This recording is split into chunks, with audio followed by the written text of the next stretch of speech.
All right, so today is April 1st, 2020.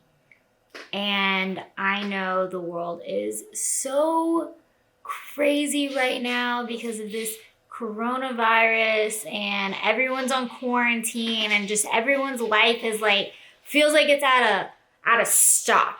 Like everything just stopped. Like it's weird. It happens so drastically. I don't know, but like for me, it kind of felt like everything was normal one day and then the next day it's like boom, quarantine, you're stuck in your house, everything's closed. Social distancing, can't see people, stay in your homes, and I hope everyone's taking those precautions to do so because me personally, I'm pretty over it and I want to get back to wrestling and just doing my daily routine and stuff like that. But it has taught me a lot about just, I think, the importance of realizing that we are able to still focus on our goals and still keep that drive no matter what the circumstances are. I know for me personally, I have been really up on my nutrition and really trying to get in some type of daily routine as far as my fitness goes and stuff like that because yes, you're exercising and working out and training nonstop being a wrestler, but your schedule's crazy and it's just sporadic and it's everywhere and you really don't ever have consistency. So I think that is what is a little bit of a blessing in disguise. But I also wanted to get on here because it is the 1 year anniversary of losing my best friend Cody, and it's so weird that it's been a year already. Like I remember that day like it was yesterday. I was actually in New York for Mania, and it was the first night I arrived, and I was in the hotel, and I got a call from one of my friends who I really hadn't spoken to in like 6 years. Like I hadn't, just growing apart and growing up, but I hadn't talked to her in a long time, and she called me. I had missed it and she texted me and she's like, I really need to talk to you. Cody died. And I really didn't know how to react at that moment. Like, you just kind of sit there like, what? And I was like, I literally said that. I was like, what do you mean? And he's like, he died today.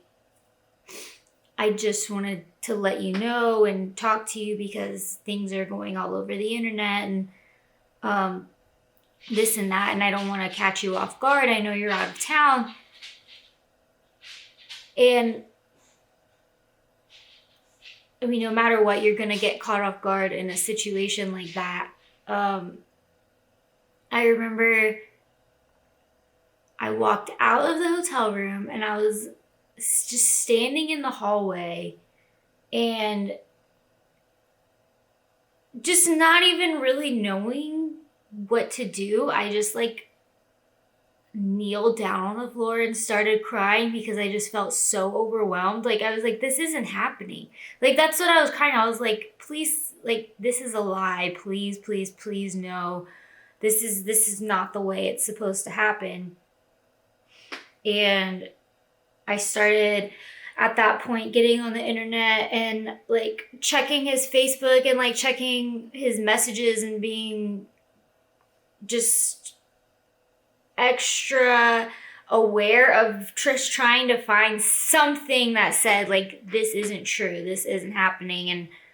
And unfortunately, like his brother was posting like, this is the worst day of my life. And I started to see like I saw posts from his parents, and that's when I was like, this is real. Like I don't even know what to say or what to do. And I think it's because, so a little bit about me and Cody's relationship. So, gosh, we met when we were like in junior high, and he went to a different high school actually, but we had mutual friends. And I remember just like meeting this kid, like everyone is drawn to him. Like Cody is the center of attention, life of the party, just overall just a perfect 10 in everything. So of course he was like the star of the baseball team, star of the football team. Like he was super popular and all that stuff. And he would always have like these get-togethers or parties at his house. And so through him, I was able to meet a lot of other people from his high school and vice versa. But we just had an instant connection to where I honestly felt, I was like, this is my soulmate. Like, not even in a romantic way, like just we instantly became best friends. And people would just like make jokes all the time about how we were the male and female version of each other. Like I was the female Cody and he was the female Alex, because like I played softball and we just had the same type of drive and we had big goals. Like we wanted to take over the world and just run the world, and we both thought it was possible. So we would just encourage each other and we would be honest with each other and give each other feedback and say this and say that. But even like with our imperfections, we just knew how to motivate each other, and he especially knew how to motivate me and give me confidence. And I can't tell you how many times I called him like about a boy, like, Cody, this boy is doing this, he's saying this, what does this mean? What do I do? What's wrong with me? And he would just like snap me out of it, and he would tell me exactly like from the guy's perspective, like, this is why he's acting this way, and this is why he's acting this way, and if you want him to act like this, then you need to act this. Like he was like my own personal like love coach at the same time. Like he got me through so much stuff and just gave me so much like confidence in that area of my life, to where I was like, I don't deserve that. Or, you know what, if he doesn't like me, then he's not the guy for me. And just because someone doesn't like you doesn't mean they're a bad person, and this and that and this and that. And it's just really helped me grow up in that sense. But of course, being the male and female version of each other, like opposites, he went to college to UT and I went to Texas A&M. Like, of course, like big rival schools. So we always had that to compete with. And there were a few times like he came to College Station to visit me, or I would go to Austin and visit him at UT, and we would just have a blast, and we would just introduce each other to each other's friends. And he wanted to be a lawyer, and I was like, I'm gonna be a sports reporter, and we're gonna take over the world. And like, that's literally how we were. And it was just so refreshing, and I loved getting to be around someone who kind of never thought that my dreams were out of reach, and really felt that we can do anything that we want to do. Like that's really nice, and something I didn't realize until he was gone, like how much like I missed that. Because sometimes people tend to want to put you in a box or think that this is unrealistic, or you can only have one career, or you can only do this, or you can only do that, or you have to look like this, or you have to look like that. And I was like, no, what makes you happy? What makes us happy? He was just the best at everything. Just one story thinking back. So I was going to Texas A&M, and it's a huge like agricultural country school, and he was really good at country dancing and I was not. Like I liked more of like hip hop and music like that. So he was like, I'm going to teach you how to country dance. And he's like, because you can't just be out there country dancing. Like, you're Alex Gracia. You got to be the best country dancer out there. So, like, he was, like, on some, like, country dance team, like, at UT. He's so good. But he taught me, like, how to dance. And he was teaching me lifts and this and that and things called the pretzel and this and that. And so, like, when I went to A&M and I, like, dance with guys and I'd be like, oh, can you like lift me? And they're like, what? Like, I don't know how to lift you. And I'm like, oh, okay. And so like,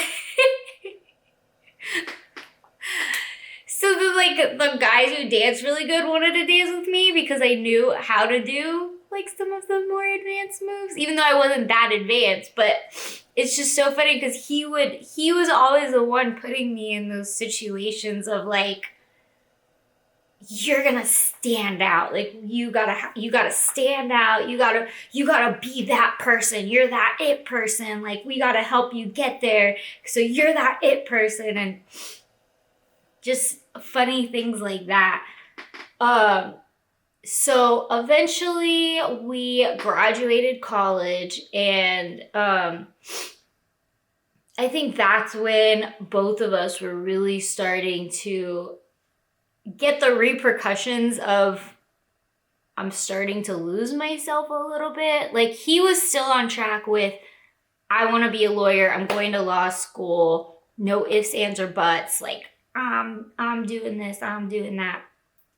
And I was still like motivated in my sports reporting, but I just didn't feel like that's what I wanted to be doing, and I didn't know why. I didn't know why. Like, I wasn't bad at it. I wasn't the best at it, but it was something that I feel like if I would have stayed consistently with, obviously, like, I would have rallied through and done the best that I could and whatever that aspect. But so I was living in College Station after college, and I had a TV job and I had a radio job, and I ended up leaving both those jobs. And I was like, I'm just going to pick up my things and move to Dallas.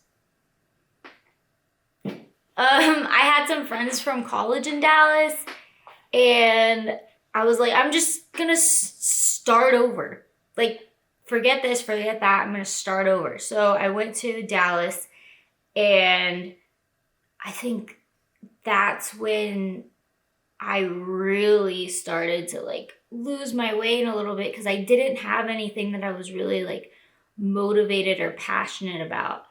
And I was making a comfortable living with like I was working like a sales job, and then I was doing like cocktail serving like at night and this and that. So I was meeting a lot of people, and I thought I was happy for a long time, and then I just ended up not being happy, just even more unhappy, because I think I'm someone who needs to be like constantly like working towards something. And a whole year there, and I felt like I was just not doing anything and not progressing in anything but mastering the art of going out and having dinners and whatever.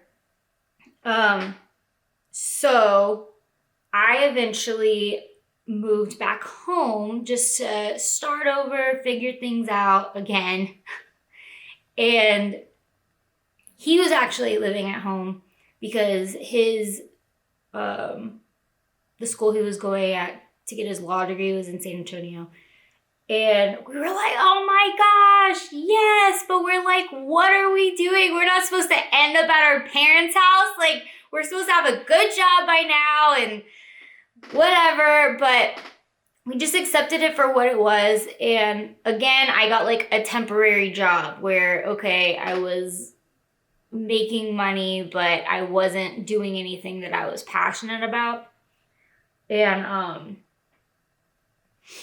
so he was dealing with that stuff. Well, like, Cody actually, I felt like, dealt with his biggest loss like while he was at home, and that's when he really started to lose his way, because he got kicked out of law school because of his grades. And so you get on this like suspension period, and you have to have a certain amount of time and take certain classes to like get back in. Well, like Cody doesn't fail at anything. Like he doesn't. He's just, whatever he does, he's amazing at. Like he's the best. And so I think that really started to mess with his head, and he was just trying to like get back in. And I remember like he would like call me and we'd meet up and we'd just talk, and we were just like, and that's when I felt like I had to start being there for him more of a sense, just because I felt like I had more problems than he did. But even though I was still so lost and still trying to find my way, just tell him like it's gonna be okay. Like you're Cody Boswell. Like it's gonna be all right. You're gonna get through this. And he would like start feeling better. And again, just one of the most motivating, proactive people like you'll meet in your life. Like he really just was doing everything he could to like figure out what he's supposed to do, because I feel like he felt like that too. Like I can do anything. Why am I not doing anything? Or why am I bad at something? So that can like really mess with someone's head. And of course there were like a lot of other personal things going on in his life. But so I went through this huge traumatic experience that I'm not going to get into right now. And I remember after work one day, I called him and I was like, what are you doing? I need to see you. And then he was like busy, and I was like, listen, I need to talk to you. And so no hesitation, drops everything, meets me. And he's just like the one person like I could tell anything to, and there would be no judgment. And he would just always know the perfect thing to say, even if it wasn't always what you wanted to hear. And that's what I appreciated about him so much, is I always knew that he was telling me the truth, because he would never sugarcoat anything to make me feel better or try to make things seem like they were better than what they were. Like it was more like, this is what it is, this sucks, or yeah, this is terrible, but this is what you got to do to either push yourself through, or okay, we got to like look at, are you going this direction? Are you going this direction? Are you going this direction? Like he would just break things down to where you just felt totally relaxed, and he would never make you feel like you made a mistake or it was your fault for anything. Like he just wanted to help you. And like he was that person that like lifted you up no matter what. And I remember, so after that is when I started wrestling, and that took up all my time. And I finally found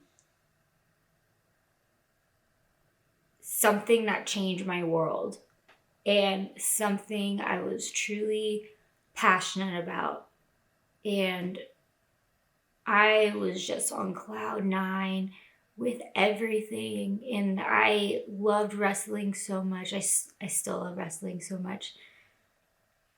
But with being so passionate about something and wanting to be the best at something, you sacrifice a lot. And one of the things I felt like I sacrificed was like our relationship. And I ended up not having as much time. And like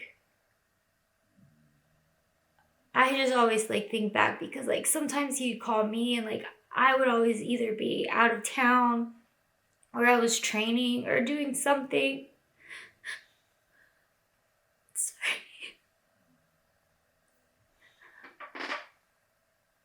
And I didn't always like drop everything for him like he would always do for me. And so like that's one of the things like I deal with a lot.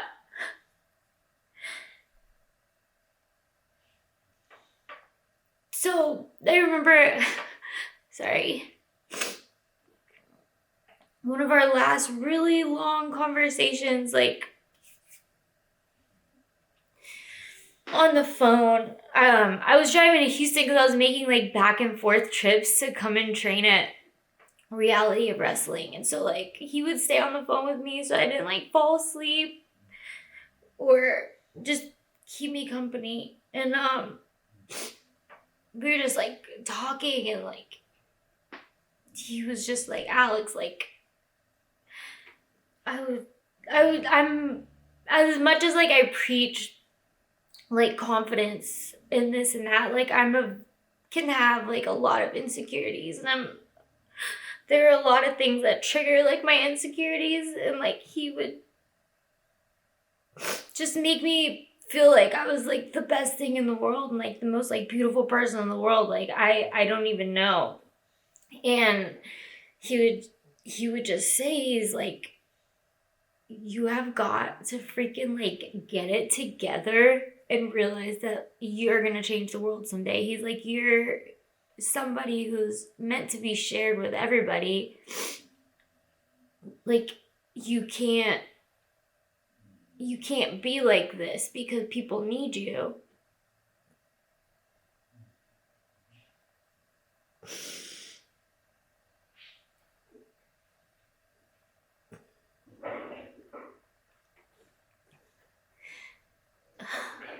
But yeah, I think that's when I finally just started really doing this for other people instead of myself, because sometimes like you don't always like care about yourself, and that's terrible to say and that's horrible, but it just happens sometimes. And oh my gosh, I'm crying so much. I really didn't think I was gonna cry. And I just remember we had this long conversation. He was like talking about my gear, and he's like, this gear you have is so unflattering. Why are you wearing this? And he's like, can I please like design gear for you? And I was like, okay.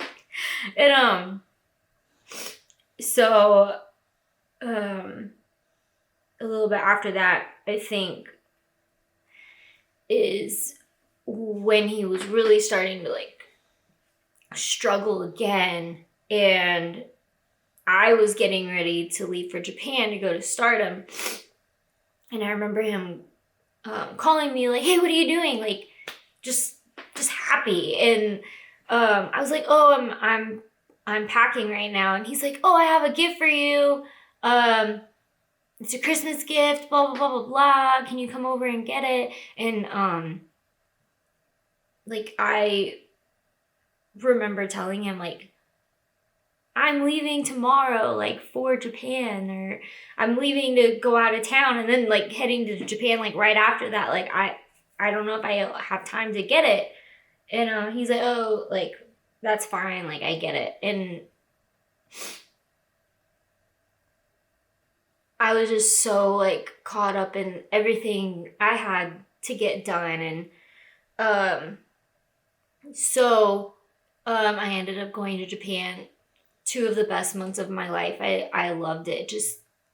Just really getting fulfilled and really felt like living my best life was something that was a true statement, like for me at the time. Like I'm getting to wrestle, I'm meeting some of the best people, I'm wrestling with some of the best people, like I'm in a different country and just getting so cultured. Like I could go on and on about how much I loved it there. So it really motivated me while I was there that I was like, you know what? I'm just going to move to Houston when I get back, and I'm going to go train at Reality of Wrestling the entire time. Full time now. So I started making arrangements while I was in Japan, like where can I live? Who do I know? This and that. And I remember letting them know, like, hey, as soon as I come back to the US, I'm going. I'm going to Houston. I'll be there full time. So I come back to the US that first week, get in a car accident. The vehicle is totaled. I'm okay. But it was just like, wow. So this just happened. Well, of course, no one got hurt. So that's the best thing. Still, I was so determined to get to Houston. The following week, I was in Houston. And I remember Cody texted me and he's like, hey, what are you doing? Like, I miss you. I want to see you. I haven't seen you since like Christmas. It's March now. And I was like, oh, I'm living in Houston now. Like, I'm training over here at Reality of Wrestling at Booker T's school and this and that and this and that. And this is something like we would usually be so happy about, or he would be so happy. Like, and he just like didn't reply back. And that's a conversation in my phone. Like, I still, like, to this day haven't erased. Like, my last words were literally like, oh, I moved to Houston.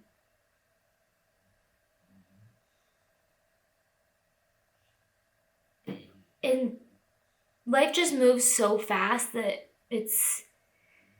and especially, I don't know, but like, since I've been in wrestling, like, it's just go, go, go, go, go. Like, you just move on to the next thing and not forgetting anything before you, but like, it's just time flies by and things happen like within an instant. And like, I like more so now, like, why wouldn't I tell Cody that I moved?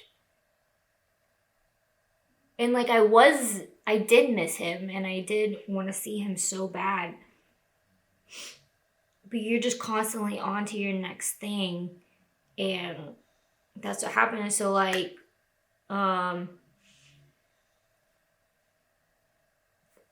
few weeks later, I think it was maybe a month or so, I got my invitation to my first WWE tryout. And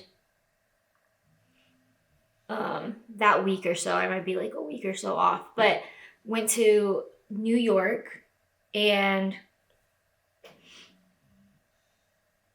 I was like, this is going to be a great week. Like, I get to see my Stardom girls again. I get to network a little bit, meet new people. Like, this is going to be fun. There's wrestling. Like, it's like WrestleMania. It's fun. It's fun, right? And so that's when my first night there, I got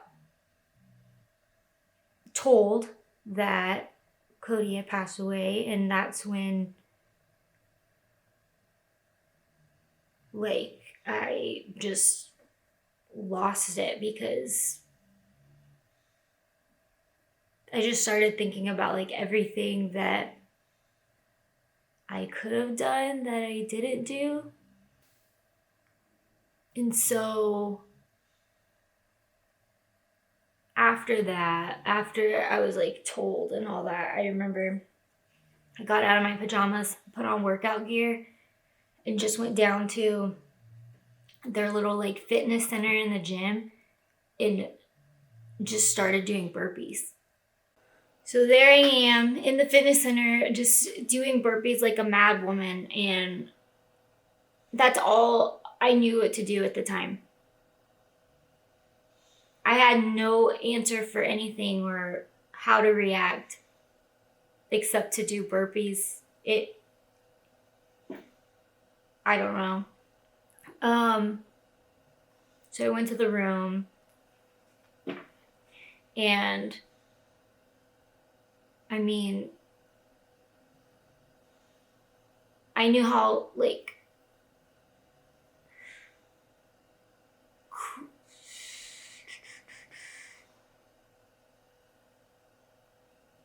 I knew that he wouldn't want me to leave any of those opportunities. And that's where I started to get really torn, because I was like, me doing what you would want me to do is what I feel got us here. Like, I don't want to mess up anymore. And like, I needed to be there for him, even if it was like too late now. Like, I just so torn, and just talking to people from home and whatever, they're like, no, like, we need you, and we like want you to stay there. And like, Cody would want you to stay there. And like, deep down I knew they were right. So it was a very tough week in the sense of just trying to keep a smile on and trying to stay positive. But one of the toughest things I had to battle in my life, for sure. And I don't know, like, I could like say stories all day, but like, just so you understood like Cody's heart, like, I actually like watched the funeral. It was live streamed. And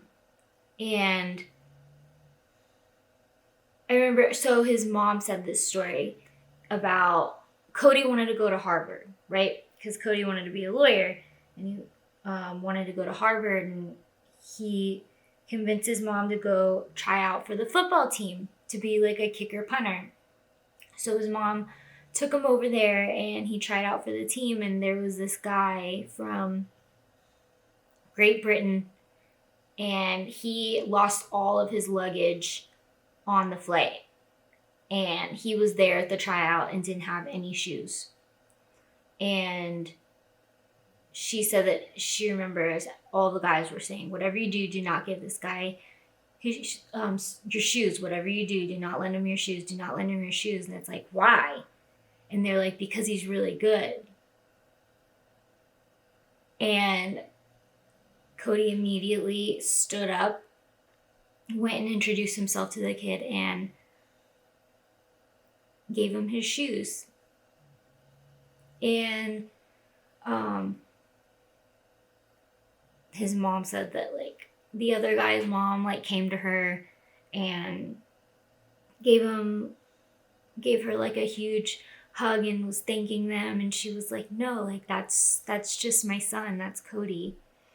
And that story that she told will like stick with me like forever, because I can't give a better example of like how he was as a person, like how he would drop anything and everything like for anybody, because he really felt like we all had like our own destiny in life. And if he was meant to be on that team and go to Harvard, then there would be a way that he'd end up on that team and go to Harvard, or just whatever it may be. And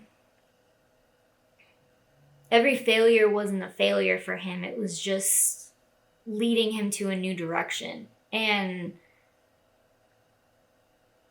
I think like he was just the epitome of a human being and an athlete. just someone I overall just want to try and be half the person he was, because he was just like super at everything. Like he wasn't just like a brother or a son or a friend or a boyfriend or a cousin. Like he was like a super son and a super friend. Like he wasn't just regular. And that's what I think was so special about Cody, is like you knew he wasn't regular. And sometimes you like sit here and you're like, why? Like, why him? Because I would have, in a heartbeat, like switched places with him for sure. Because I just felt like he deserves so much more.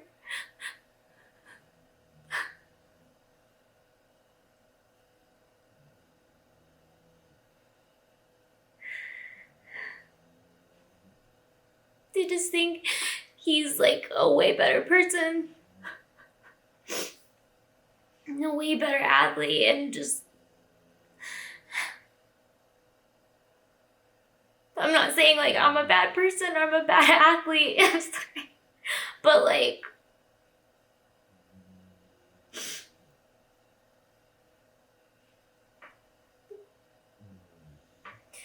oh my gosh. I need to quit crying. I hate crying. It was just too soon for him. And he had so many people that loved him, and just, I think he was just so great that sometimes like that's just what everyone expected from him, and that's a lot to put on somebody, and a lot a lot of expectations to put on yourself when you just feel like everyone expects the best from you. So when you can't always like be the best or give your best, you feel like you're letting everybody down, but that wasn't the case. Like he always went like above and beyond, and no matter what he was going through in life, like everybody still saw him as this superhuman and just someone who could do anything. It didn't matter what he was going through. Like he was still larger than life. And yeah, it's crazy to think that it's been a year. Just some things that I've been through in my life that definitely like I feel like were for him, or I felt him like in a way, was I think one when I won like the belt at Reality of Wrestling. That really like hit me hard, because again, I just sat back on that last text message. Like I moved to Houston, and there were a lot of goals that I moved to Houston for, and that was one of them. And just one of the things that I had to sacrifice.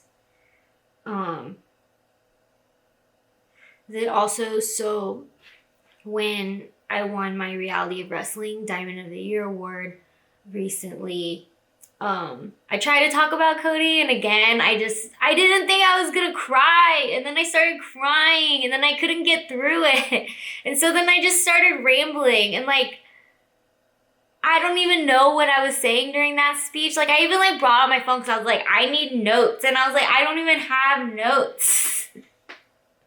Like, what? I was just trying to get through that speech because I just went totally like off direction. But I'm just glad I got to like talk about him and mention him and like how much like he meant to me. And I don't know when they like knew him, but I mean, this whole entire year, I've really had to grow up because I I've had to like learn how to live without my best friend, and that freaking sucked. And I'm still learning how to not live with him. Like every single thing that happens in my life, like good or bad, I want to call him and tell him and talk to him and like ask him like, what do you think? Or what about this? Or what's going on? Or oh my gosh, or like help me get it together because I don't know what's going on right now. What do you think I should do? Like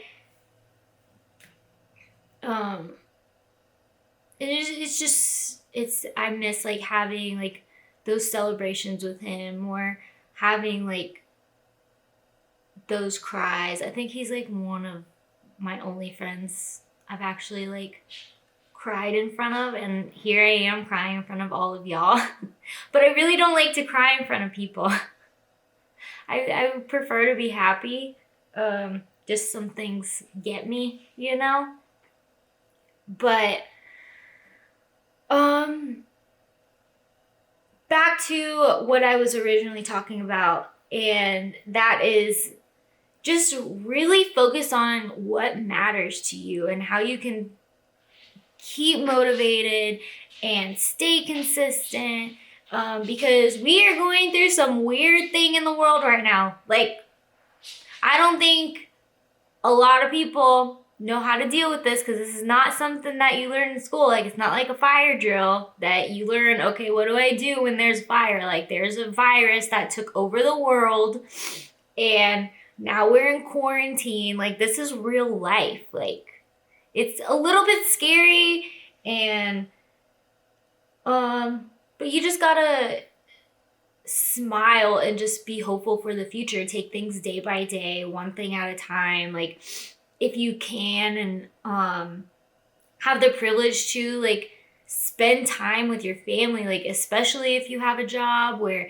you work a lot or you're always out of town, like just create some memories and do what you can to better yourself as a person and better those around you. And that's all I think I have right now, but I hope everyone is doing amazing, and I hope y'all have a great April. 2020's been a little weird. We can get through this. I feel like we can get through like April, May, June, July, hopefully nothing more. Like we just gotta keep it moving and staying positive. But thanks everyone, I'll talk to you soon.